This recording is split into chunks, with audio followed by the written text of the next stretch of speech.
সবাইকে সংবাদ এক নজরে স্বাগত। সঙ্গে আছি মাহমুদ হোসেন। জাপান, মালয়েশিয়া ও ভারতের পর এবার বাংলাদেশেও শনাক্ত হলো চীনে আতঙ্ক ছড়ানো হিউম্যান মেটানিউমো ভাইরাসে আক্রান্ত রোগী। আক্রান্ত ব্যক্তি একজন নারী, যার গ্রামের বাড়ি কিশোরগঞ্জের ভৈরবে। রোববার রোগতত্ত্ব, রোগ নিয়ন্ত্রণ ও গবেষণা ইনস্টিটিউট সূত্রে এসব তথ্য জানা গেছে। তিনি HMPV-তে আক্রান্তের পাশাপাশি ক্লেবসিয়েলা নিউমোনিয়াতেও আক্রান্ত। শেখ হাসিনার ঘনিষ্ঠজনের কাছ থেকে ফ্ল্যাট উপহার নেয়া এবং সেটির তথ্য গোপন করে ব্যাপক চাপের মুখে পড়েছেন টিউলিপ সিদ্দিক। ব্রিটিশ এ মন্ত্রীর পদত্যাগ দাবি করেছে বিরোধী দল। এর মধ্যে দ্য সানডে টাইমসকে প্রধান উপদেষ্টা ডক্টর মোহাম্মদ ইউনুস বলেছেন, লন্ডনের যে ফ্ল্যাট টিউলিপ ব্যবহার করছে সেটির তদন্ত করা উচিত।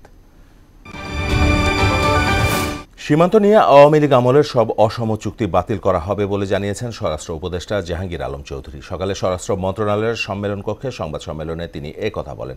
উপদেষ্টা বলেন, সীমান্তের ব্যাপারে কঠোর অবস্থানে বাংলাদেশ। 2-1 দিনের মধ্যে ভারতীয় হাইকমিশনারকে তলব করবে পররাষ্ট্র মন্ত্রণালয়। আন্তর্জাতিক মানদণ্ডে শ্রম খাতকে উন্নীত করতে 2025 সালকে শ্রমবর্ষ ঘোষণার দাবি জানিয়েছে সিপিডি। সকালে ধানমন্ডিতে সংস্থাটির কার্যালয়ে শ্রমিকের জীবনমান, কর্মপরিবেশ ও অধিকার সংক্রান্ত উদ্যোগ অন্তর্বর্তী সরকারের প্রস্তাবনা শীর্ষক সেমিনারে এমন দাবি করেছে সংস্থাটি।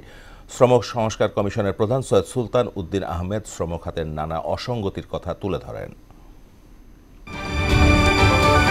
আলটিমেটাম দেয়া সত্ত্বেও 2025 শিক্ষাবর্ষের নবম-দশম শ্রেণীর বাংলা ব্যাকরণ ও নির্মিত বই থেকে আদিবাসী শব্দ প্রত্যাহার না করায় জাতীয় শিক্ষাক্রম ও পাঠ্যপুস্তক বোর্ড NCTB ঘেরাও করে বিক্ষোভ করেছে ঢাকা বিশ্ববিদ্যালয়ের শিক্ষার্থীদের সংগঠন স্টুডেন্টস ফর সভরেন্টি। এ সময় NCTBর চেয়ারম্যান ও জড়িত কর্মকর্তাদের অপসারণের দাবি জানান তারা।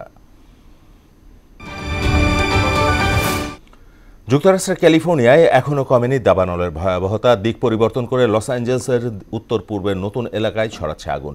এমন অবস্থায় মেন্ডিভিলের বাসিন্দাদের সরে যাওয়ার নির্দেশ দিয়েছে প্রশাসন। দাবানলে এ পর্যন্ত 16 জনের মৃত্যু হয়েছে। অন্যদিকে দেশটির দক্ষিণাঞ্চলে চলছে ব্যাপক তুষারঝড়। বিপর্যস্ত হয়ে পড়েছে জনজীবন।